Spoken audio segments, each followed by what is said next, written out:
Waduh, aduh. Bulan Januari belum juga usai ya guys. Tapi berbagai bencana sudah banyak melanda tanah air.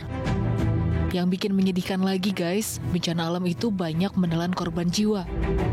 Yang terbaru dan teranyar tentu tragedi bencana alam tanah longsor yang menerjang Pekalongan, Jawa Tengah pada Senin kemarin. Tentu aja kita harus ikut prihatin dan empati kepada keluarga para korban ya guys. Bicara tanah longsor, tahukah kamu bahwa longsor Pekalongan kemarin itu bukanlah longsor terparah yang pernah terjadi di Indonesia guys? Coba kita cekidot 5 longsor terparah itu ya. Secara jumlah korban, posisi kelima ada longsor Tanah Toraja. Bencana longsor di Tanah Toraja ini menerjang Makale Selatan, Tanah Toraja, Sulawesi Selatan pada Sabtu malam tanggal 13 April 2024. Sebanyak 20 orang tewas, di mana 16 orang diantaranya merupakan warga Makale Selatan, sementara 4 lainnya adalah warga Lembang Ran dan Batu. Setelah Tanah Toraja, longsor di Pekalongan yang baru terjadi kemarin berada di posisi keempat. Hingga Rabu sore, korban tewas sudah mencapai 20 orang. Longsor terjadi di wilayah Petung Kriono, Pekalongan karena hujan deras yang mengguyur sejak Senin sore hingga Senin malam. Sebagian besar korban tewas adalah para pemancing yang tengah berteduh dari derasnya hujan. Di posisi ketiga ada longsor Sumedang, Jawa Barat. Longsor ini terjadi pada 9 Januari 2021. Dari laporan BNPB ada 40 orang tewas akibat longsor, sementara 26 rumah warga mengalami rusak parah. Tak hanya itu, ada sekitar 1.126 jiwa yang terdampak longsor Sumedang ini. Setelah Sumedang, longsor terparah dari sisi jumlah korban adalah longsor di Natuna, Kepulauan Riau. Terjadi pada siang hari sekitar jam 11 siang pada hari Senin 6 Maret 2023, longsor seketika menerjang kawasan Kecamatan Serasan, Kabupaten Natuna, Kepulauan Riau. Akibat longsor ini sebanyak 50 orang dinyatakan tewas, 8 orang luka-luka baik berat dan ringan. Tak hanya itu, tanah longsor juga bikin listrik padam dan jaringan komunikasi putus. Longsor juga merusak jalan-jalan utama di seluruh Pulau Natuna. Lalu di manakah longsor terparah di Indonesia? Dari sisi jumlah korban tewas, sudah pasti longsor Banjarnegara yang terparah. Longsor ini terjadi di lereng utara Bukit Lagalele pada pukul 5 sore. Longsor menimpa satu dusun yang dihuni 300 jiwa. Sebanyak 108 orang tewas, di mana 96 orang ditemukan jenazahnya dan 13 orang lagi dinyatakan hilang. Longsor ini menerjang 3 desa sekaligus, yaitu Sampang, Selatri, dan Paweden. Nah, itulah 5 longsor terparah yang pernah terjadi di Indonesia.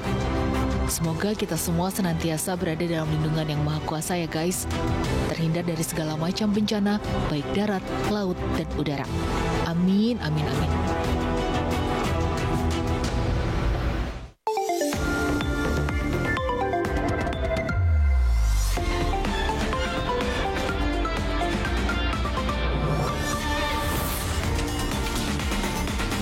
Aduh, tuh ya 5 longsor terparah di Indonesia. Serem-serem banget deh, Pak. Betul, ini soalnya memang di awal tahun ini, di tahun 2025 aja ya, ini udah banyak memang bisa dibilang musibah-musibah yang terjadi di Indonesia. Iya, ya. makanya benar tadi katanya, kita banyak berdoa deh biar nggak ada musibah lagi ke depannya gitu kan ya. Nah, kalau tadi udah ngomongin 5 longsor terparah, ada lagi nih bencana banjir bandang di Indonesia. Tapi kita sapa dulu dong Sobat RTV, sampai lupa kan. Hai Sobat RTV, ketemu lagi nih di Lensa Indonesia Malam. Betul. Kali ini bersama saya Kenia Gusnaini dan saya Ahmad Topan. Nah, tadi sudah kita woro-woro nih, udah bilang kalau tadi kita bahas pertama tentang longsor terparah. Dan sekarang ini memang lagi ada kejadian atau musibah juga ya, di mana ini terkait dengan banjir bandang. Ini di Grobogan, Jawa Tengah nih Pak. Betul. Dan ini banjir bandang ini dikarenakan tanggul dari Sungai Tungtang ini jebol Ken. Sehingga udah diterobos semua lah, semuanya itu dibawa semua lah. Nah juga yang bikin bikin ngeri lagi itu jembatan. Perjalanan kereta api ya, jembatan rel kereta itu berubah jalanan rel kereta itu berubah jadi kayak jembatan ngegantung gitu. Aduh, serem banget ya jadi gantung gini. Dan akhirnya memang beberapa rute harus berubah nih, kayak misalnya dari Surabaya ke Semarang yang harusnya melewati jalur ini akhirnya harus melewat jalur lain. Kita lihat aja yuk nih banjir bandangnya sampai seperti apa sih.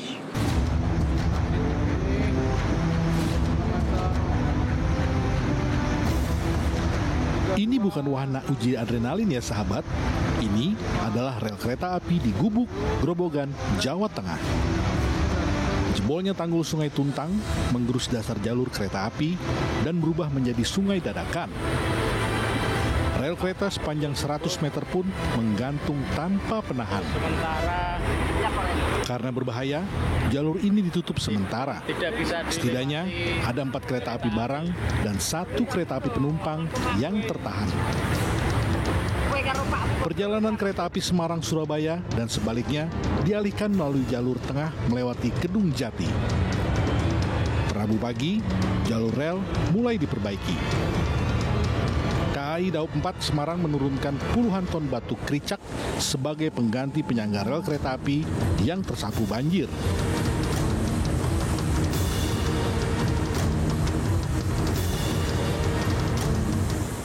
Untuk mempercepat penanganan banjir di kilometer 32+5 dari 7 antara stasiun Gubuk, stasiun Karangjati, KAI Daob 4 Semarang mengerahkan puluhan petugas serta alat berat dan juga material untuk siaga seperti batu kricak, bantalan, besi.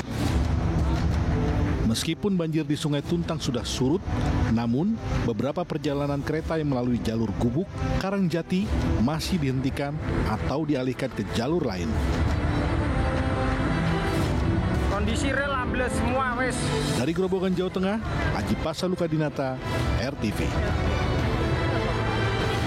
Ya, emang sih banjirnya udah surut ya, tapi kan tadi rel keretanya belum bisa digunakan. Dan berharapnya tentunya udah deh, banjirnya udah nggak ada lagi deh. Betul, jangan ada lagi musibah yang menimpa tanah air kita ini ya. Iya dong, semuanya pokoknya selamat-selamat deh ya. Amin. Nah, dari tadi kita banjir-banjiran di Gerobokan, ada lagi nih kita main basah-basahan di Tangerang, Banten. Basah-basahan tapi bukan wisata ya. Bukan. Melainkan Ini kita bukan ikut wisata. dengan petugas yang mencabut pagar laut yang lagi heboh itu loh. Pagar laut yang heboh Cabutin. itu ya dicabut. Kira-kira ini ikut mencabut siapa pemiliknya alias diselidiki benar-benar atau masih menimbulkan kontroversi? Atau dibuat menggantung. Nah. Nggak ada yang tahu ya. Kita lihat.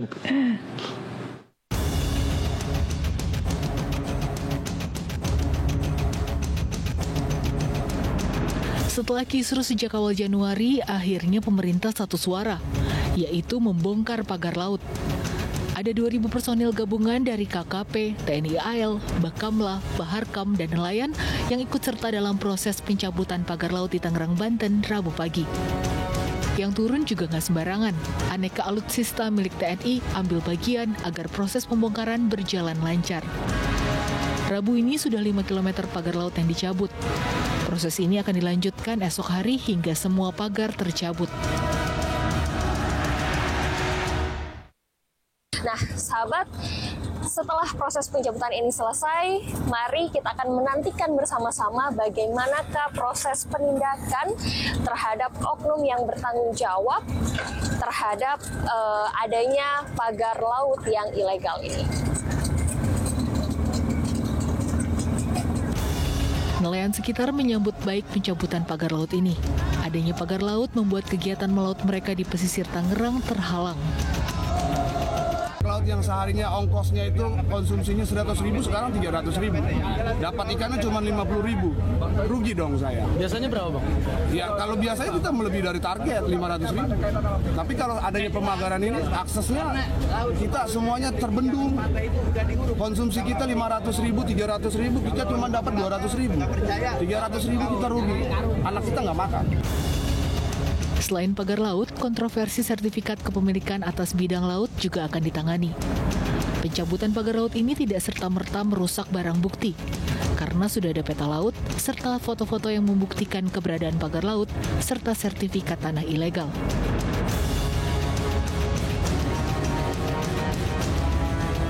Ini masalah bambu ini kan, pagar ini kan, ini yang kami juga masih dalam ini.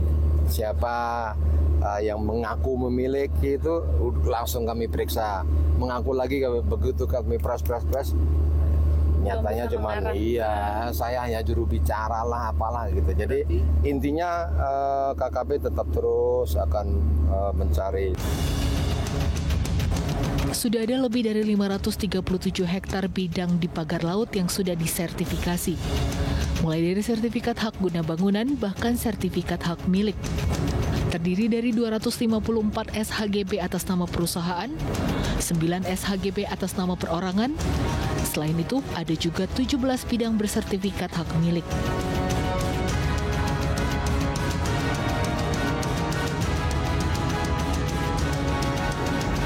Menteri Agraria dan Tata Ruang menyatakan bahwa sertifikat-sertifikat ini cacat prosedur dan material.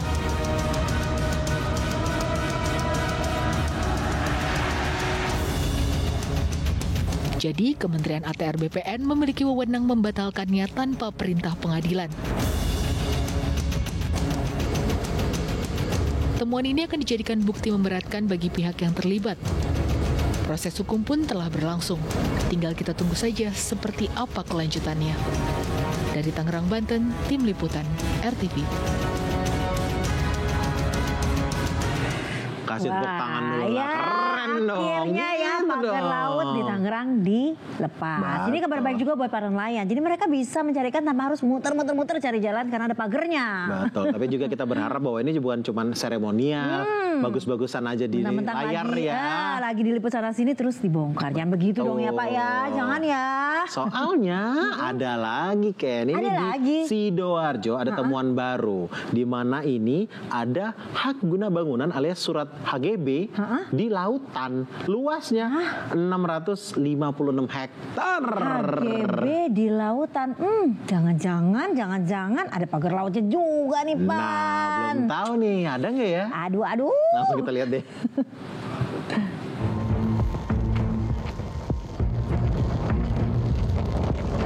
Belum tuntas pagar laut di Tangerang dibongkar. Udah ada lagi aja temuan penggarapan lahan laut di wilayah lain.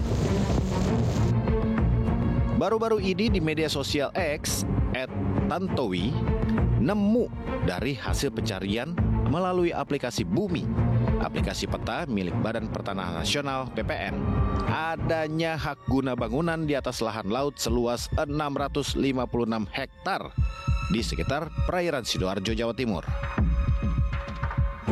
Dan temuan ini pun membuat geger jagat media sosial, terutama pihak BPN. BPN Jawa Timur mengaku tengah menyelidiki temuan yang diungkap @tantowi tadi sahabat untuk menemukan benar tidaknya adanya penggarapan lahan secara ilegal di sekitar perairan Sidoarjo. Tapi BPN Jawa Timur membenarkan kalau hak guna bangunan seluas 656 hektar itu terbagi menjadi 3 sertifikat. Artinya benar dong ada yang garap di lahan 656 hektar. Dan pemilik HGB itu diantaranya ada 2 perusahaan. Dan BPN Jatim memastikan tidak ada pagar laut di perairan ber-HGB itu. Salah satu pemiliknya adalah PT Inti Permata kalau nggak salah. Surya Inti Permata dan PT Panca apa namanya? Semeru Cemerlang. Terbit HGB itu tahun 1996 dan berakhir tahun 2026. Nggak ada pagar lautnya, nggak ada. Ya, masih banyak kemungkinan sahabat. Apa arti dalam peta yang terarsir ini? Ada tidaknya penyalahgunaan HGB di atas lahan 656 hektar, BPN Jatim masih menunggu hasil investigasi lapangan. Ya, semoga nggak ada pagar laut berikutnya ya sahabat. Dari Surabaya, Jawa Timur, Solihul Hadi, RTV. Tuh, kan ada lagi kan 650. Pagar laut. Kenapa jadi banyak pagar laut nih? Nggak tahu deh, tapi ya kita tinggalin dulu lah, kita ke informasi yang lagi viral-viral ada kan? Nah, benar-benar kemarin itu kan ada WNA ya, asal Tiongkok nih ya, yang minta maaf sama pemerintah karena kontennya gitu ya. Nah, yang sekarang justru kebalikannya nih, Pan. Kenapa? Jadi ada WNA yang justru jadi korban aparat kita. Tahu-tahu ini yang di Bali itu ya. Di mana nih WNA ini kan mau ngelaporin nih bahwa handphonenya hilang nih, dijambret nih. Jambret ya. Lapor ke Pak Anu kan, ya Pak aparat ya, oknum aparat. Bener oknum. Pas lapor, dimintain 200.000. Nah itu dia. Ini kan mana apa ya? Polisinya tuh 2 orang. Nah. Terus dua-duanya senior. Tempat wisata lagi kan? Tempat wisata lagi kan jadi malu-maluin ya. Kok gitu banget sih? Aduh. Oh yeah, how much did they pay? 200,000? Yeah. For that? Yes. Seorang turis wanita mengaku dimintai uang Rp200.000 oleh petugas sentra pelayanan kepolisian terpadu di Polsek Kuta Bali. I'm not sure about that, but yeah, so they asked me money. Padahal kedatangannya ke Polsek Kuta adalah untuk melapor usai menjadi korban penjambretan ponsel di Jalan Uluwatu, Jimbaran, Kecamatan Kuta Selatan, Badung. Keluhan sang turis direkam dan dibagikan akun Bali Backseat milik seorang sopir taksi online saat mengantarkan wanita asal Kolombia itu berwisata di Pulau Dewata. Pemilik akun juga menanyakan apakah ada kwitansi dari pihak SPKT. Sang turis pun mengatakan tidak ada. Ia hanya diberi surat keterangan pelaporan saja. Setelah ditelusuri Polda Bali, kejadian tersebut benar adanya. 2 anggota Polsek Kuta berinisial GKS dan S, keduanya berpangkat Aibtu, mengaku telah memeras turis asal Kolombia itu senilai Rp200.000 dengan alasan untuk biaya administrasi. Keduanya juga diketahui sudah lama bertugas di SPKT Polsek Kuta.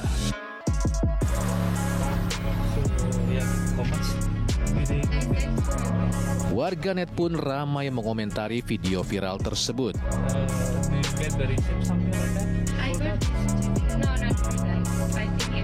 Bahkan sampai ada yang meragukan kenyamanan Pulau Bali untuk dikunjungi saat ini.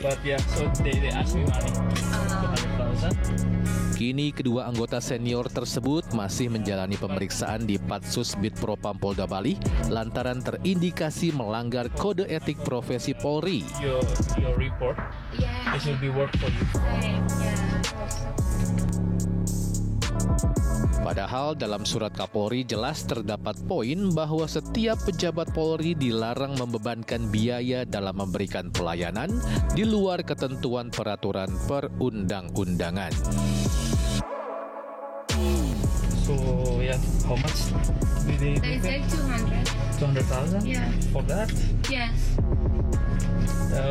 Do you get the receipt something like that? Aduh, sangat disayangkan banget ya sahabat.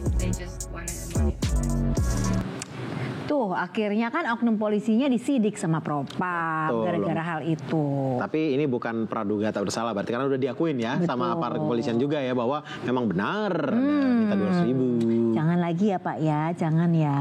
Ya udah, ini kita sebentar lagi kan mau Imlek. Nah kalau ngomongin soal Imlek Pan, kita ngomongin makanan khas Imlek gitu ya. Apa tuh kira-kira? Kue keranjang kan. Dodol ya, betul, dodol. Nah ternyata Ken ya, dodol ini kan punya cita rasa yang khas dan saya mau ngajakin Ken ya ngeliat nih ke tempat pembuatan. Nah gimana tuh cara buat kue dodol keranjang khas Imlek ya? Betul, langsung saja.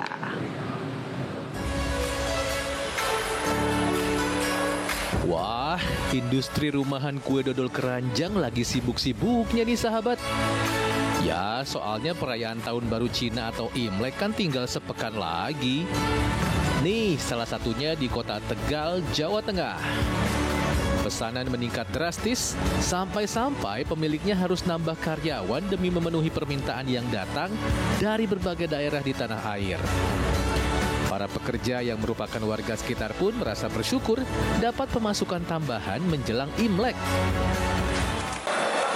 Cukup membantu bagi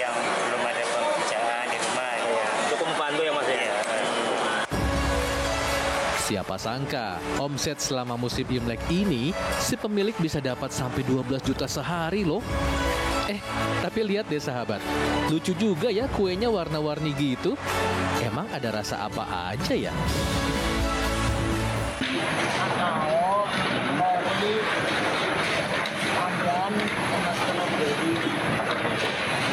Kalau satu paket dijual berapa, Bu? Satu paket dijual 3.000. Itu 4 varian rasa ini. Kalau yang ori, Bu? Yang ori harganya 25.000. Di Surabaya pun begitu. Kenikmatan kue keranjang yang disukai banyak orang membuat pesanan melonjak 50% dibanding tahun sebelumnya. Bahkan pesanan datang dari kota Banjarmasin di Kalimantan sana loh sahabat. Tapi kamu penasaran nggak? Dodol keranjang ini masa kedaluarsanya berapa lama ya? Kan sampai 6 bulan maksimal, 6 bulan suhu ruangan. Kalau dalam kulkas ini bisa sampai tahun-tahun, sangat awet karena tertutup rapat menggunakan tablet, diikat dengan rapat, tidak boleh ada udara masuk. Oh, lumayan juga ya, bisa awet sampai Imlek tahun depan dong. Pesan dodol keranjang juga yuk. Dari Tegal, Jawa Tengah dan Surabaya, Jawa Timur, RTV.